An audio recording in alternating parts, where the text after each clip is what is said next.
waaw waaw donc c'est parti. Diéré numéro 2 Ndof.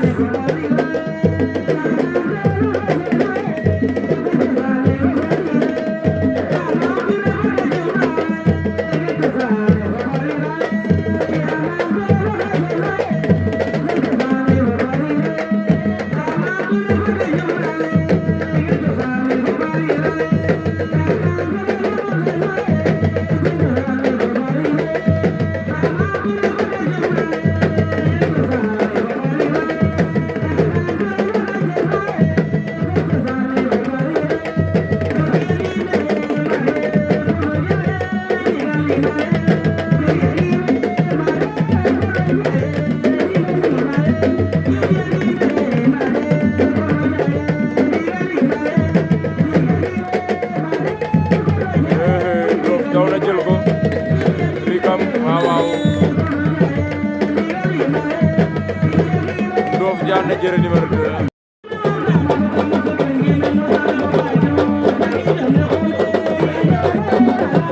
waaw waaw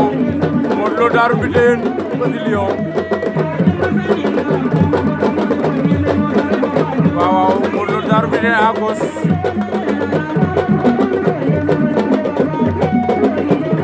Petit Lion à droite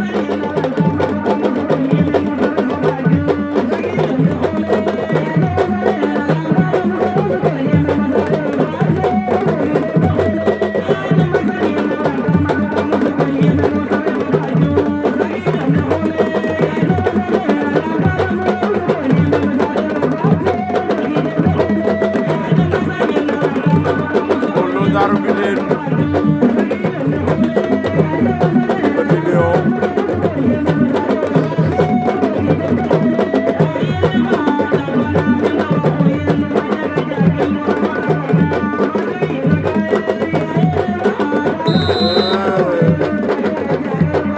Darou Bitène daan na ko waaw waaw Petit Gaïndé Kaolack Babacar Diop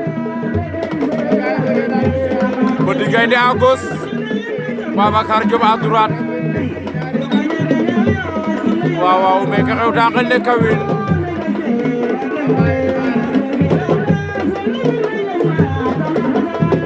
waaw waaw doomu Gaïndé à rouge Babacar Diop à noir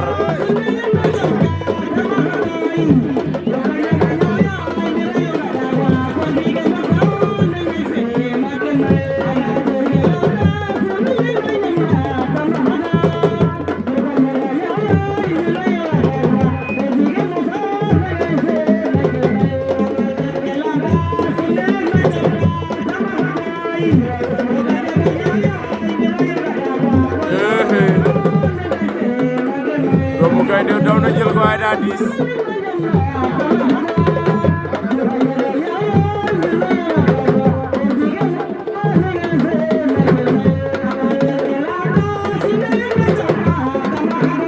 waaw waaw doomu Gaïndé Babacar Diop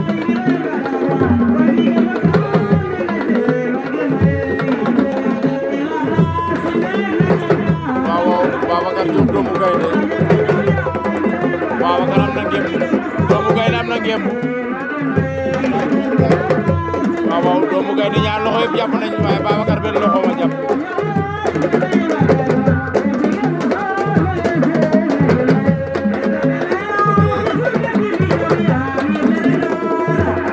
adama yaay boy mo faga senes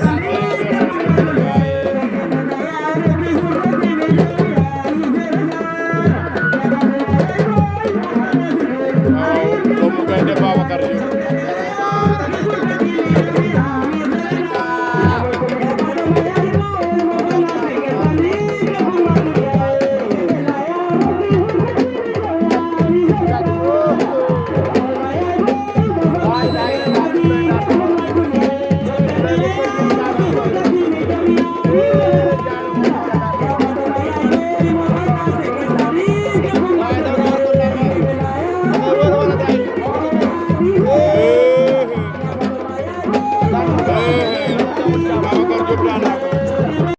waaw donc c'est parti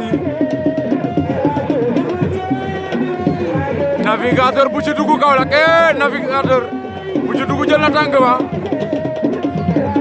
bu ci dugg Navigateur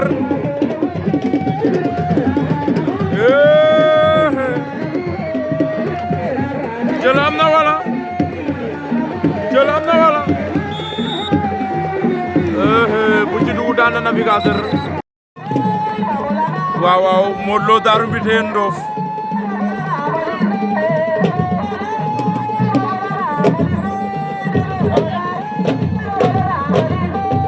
waaw waaw Modou Lo Darou Mbithene ak Ndof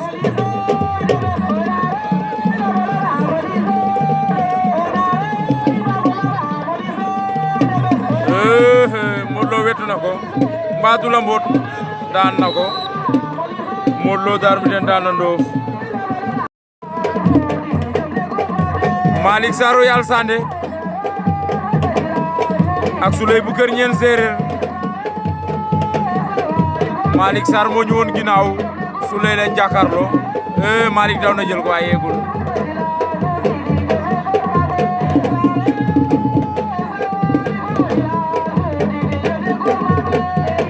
Souley Kër Ñeen Séeréer Malick Sarr Royal Sandé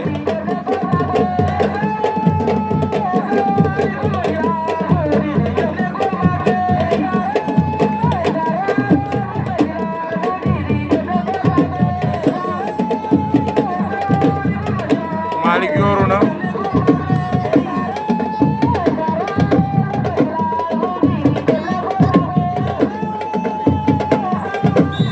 Malick Sarr Souley Kër Ñeen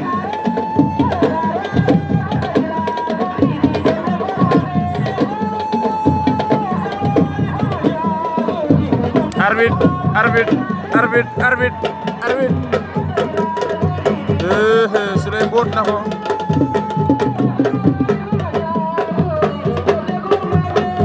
Malick Sarr Souley Kër Ñeen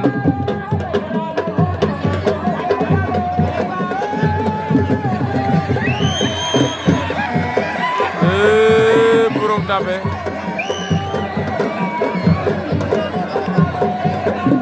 waaw jogaat nañ de arbitre superviseur mu ngi lay gisal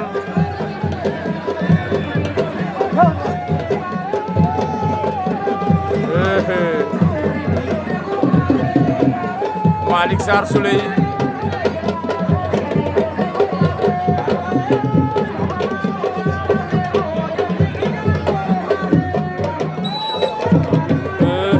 Souley daan na Malick Sarr waaw Batista 2 Ibrahima Ngom italien Kaolack 100% Kaolack Batista 2 moo nge bulu ñuul li waaw waaw Ibrahima Ngom italien moo nge bulu xonq waaw waaw Batista 2 Ibrahima Ngom waaw waaw deuxième combat bu ci dugg bu Kaolack waaw waaw moog adversaire am ñu ja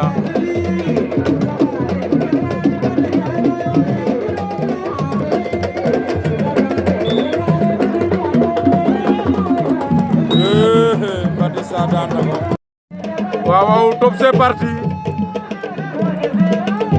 Batista 2 Kaolack fils de Yassiga en rouge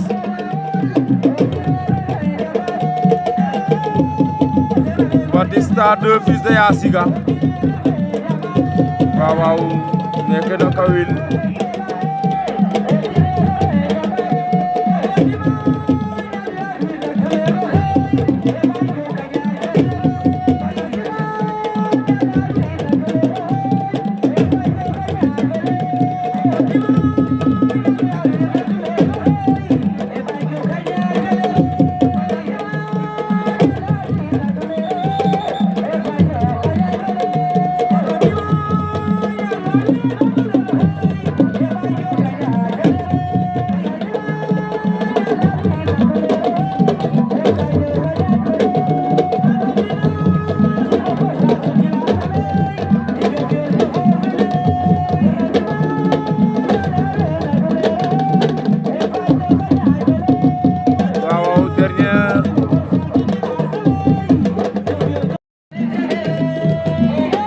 bu ci dugg Kaolack Modou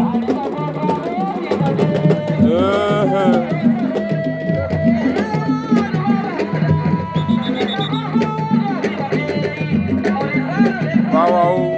disqualification de Modou Lo bu ci dugg Kaolack waaw premier demi-finale fii ci Kawil bu ci dugg Kaolack Batista 2 Kaolack deuxième demi-finale ba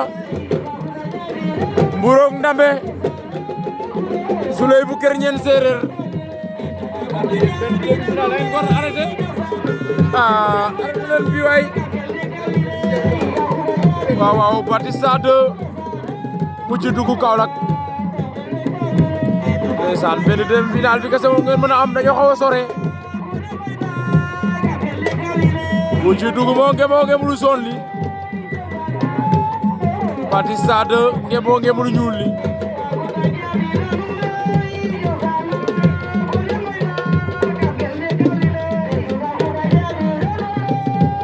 waaye arbitre dimbal leen ñu waay benn combat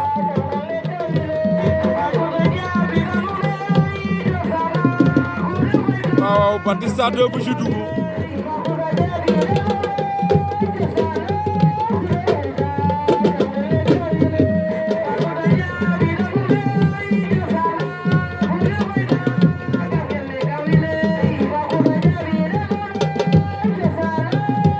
waaw 100% Kaolack la diggante Batista 2 ak bu ci dugg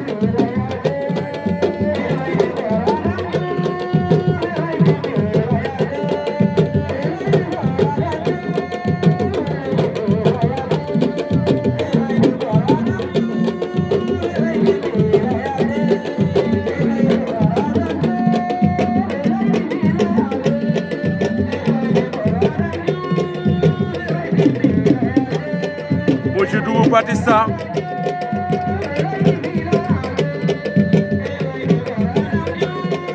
2 minutes de combat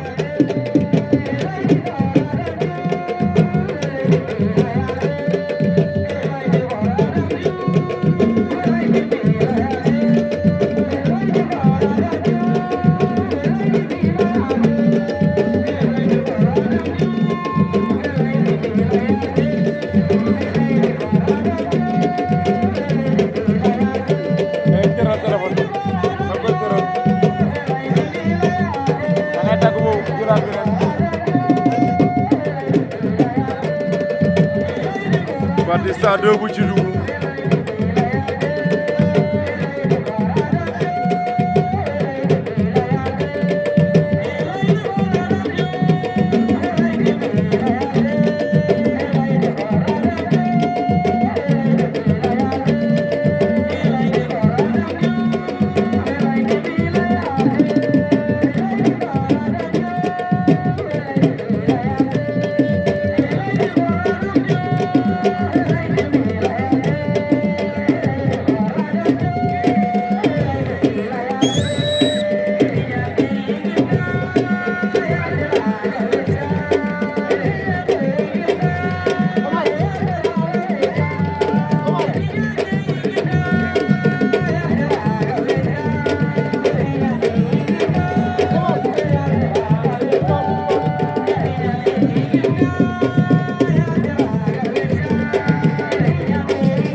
arbitre saa soo paree nga dimbali ma ci combat bi am nga ko après nga envoyé ma dégg nga baal ba pare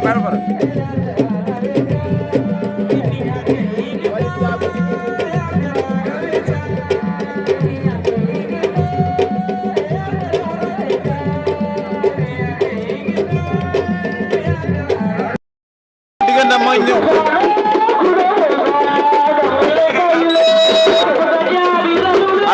diggante mag ñu mag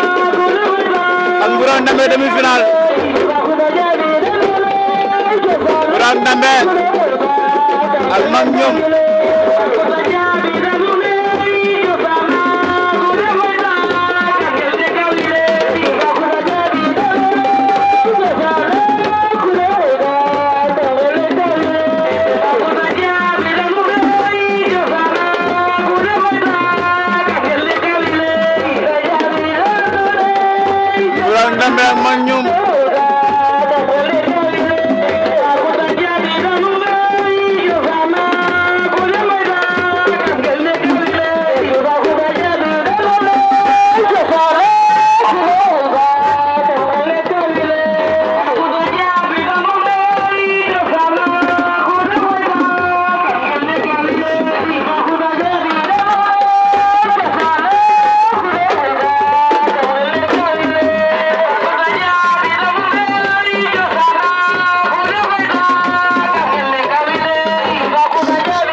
lampi waay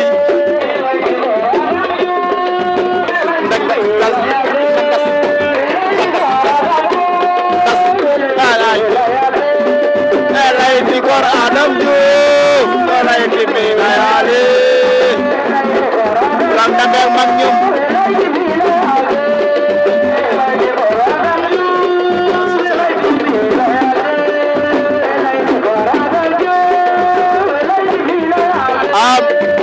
combat bi combat soxla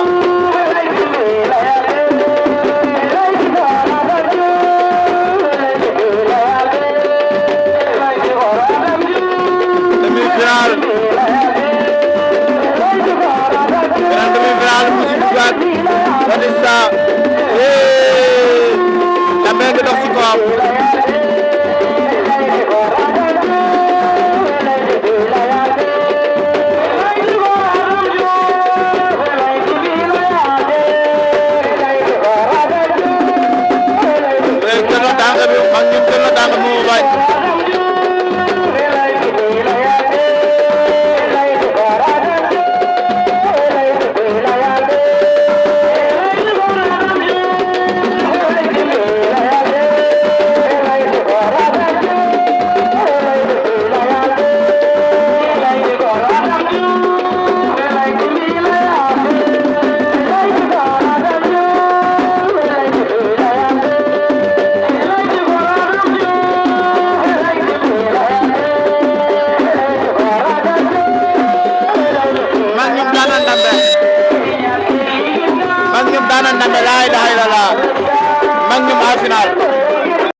waaw top c'est parti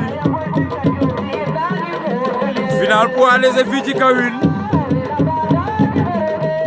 Zambala Boy Diouf Niakhar Zambala Kongoli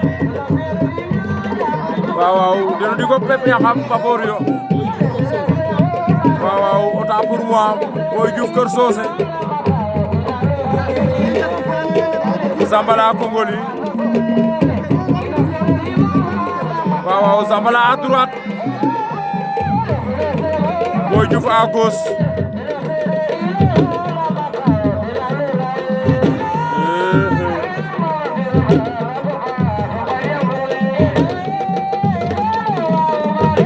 Zambala Boy Diouf Zambala daw na jël ko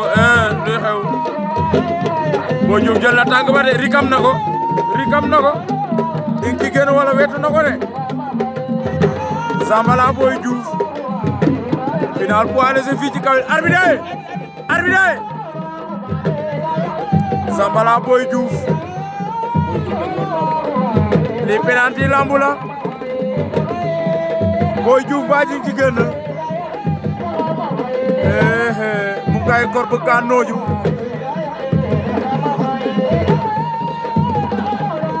Boy Diouf Zambala tegal 16 wala mboot lu ci xew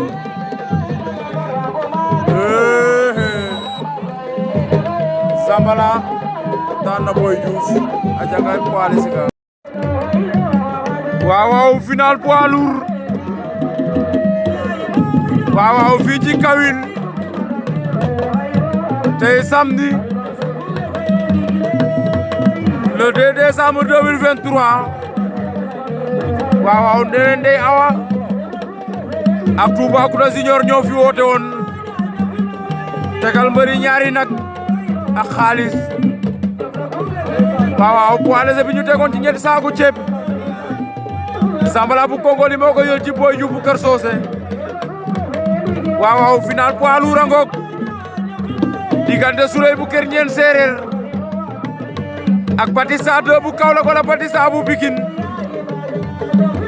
ndeysaan jàppante xoolante ci biir bët ndeysaan di bëgg 100% général bi ak équipe bu Général TV bi yëpp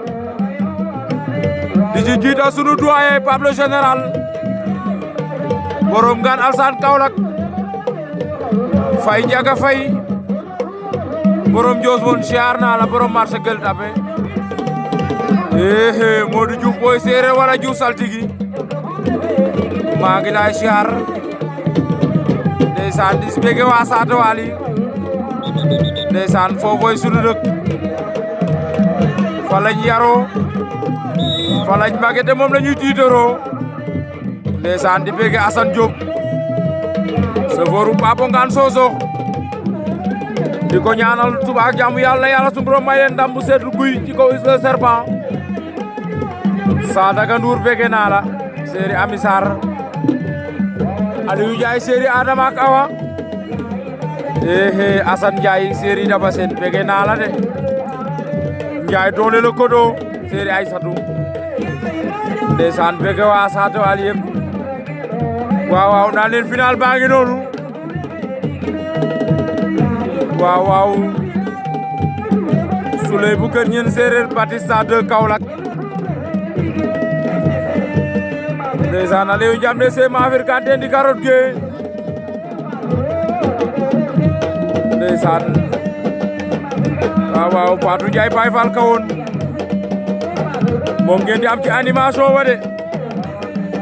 mu fegoog jak Ousmane Ngom bu Kumbal ndeysaan final ba ngoog Batista de Kaolack Souley Kër Ñeen Batista à gauche Souley à droite arbitre jox na Souley avertissement jox Batista avertissement ñee dañoo bañ bërewuñu cey bi final waaw naan leen Souley bu Kër Ñeen moo daan Mburok Nabe demi-finale Batista 2 daan bu ci dugub bu Kaolack waaw final bi ba léegi dara amagul conko amagul dara amagul Batista 2 Souley waaw ale ñoom finale ten feler te o yenga maafrel ki ma lene sob ke cuune no geew koni final Souley tante na lonk waay jalul